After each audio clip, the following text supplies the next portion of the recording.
Mr. Trump, thank you. Early on, you mentioned about keeping jobs in our country. Yeah, and bringing them back in. And bringing them back in. One of the things that I've had to do over the past 2 years is lay off 2/3 of my workforce and replace the workers with employees from India. How do you plan on stopping that?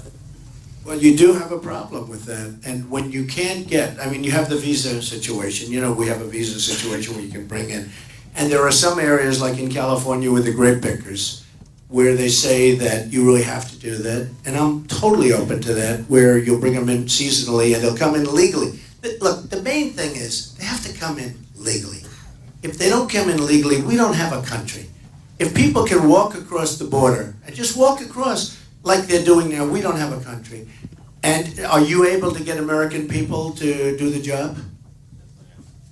Why aren't you doing that?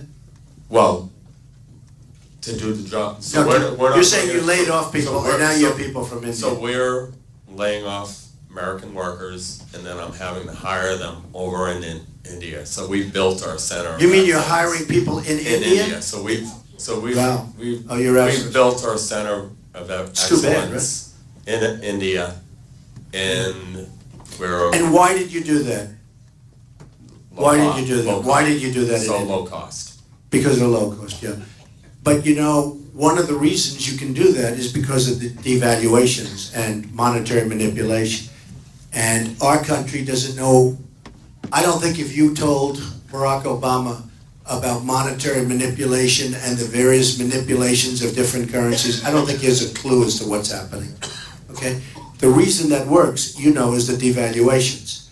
And now we have a strong dollar, and it's really inverse.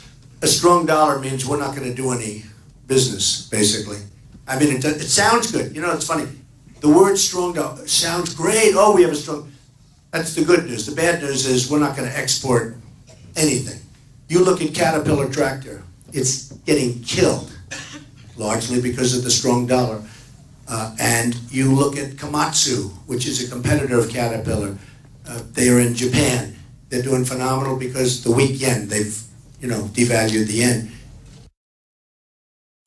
So look, I know how to play that game better than anybody. And the reason you're doing that, and you understand what I'm saying, they've devalued to such an extent that it's very hard to compete in this country. Believe me, we're going to be so competitive. We're going to be, and we're getting rid of a lot of the rules and regulations. You have regulations that are killing businesses. You have regulations that where a puddle will form on somebody's farm, a puddle, and it's considered a lake, and people can't touch it. And the whole thing is just insane. We will get rid of so many of the regulations, and some of the regulations are good, and you need some regulation, but we're going to get rid of some of the regulations.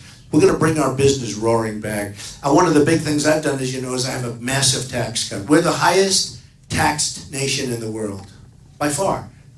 And we're going to be at the lower end of the pack. And it's going to be great for business, and it's going to be great for the middle class, because the middle class is being decimated in our country. You know, people are taking care of people with no money, and they're taking care of people with a lot of money. I'll tell you right now. But the middle class has been totally left out and totally forgotten about. So we're going to take care of, we're going to rebuild our middle class. It's so important. And we're going to start with major tax cuts. Okay? Thank you. Great question, actually.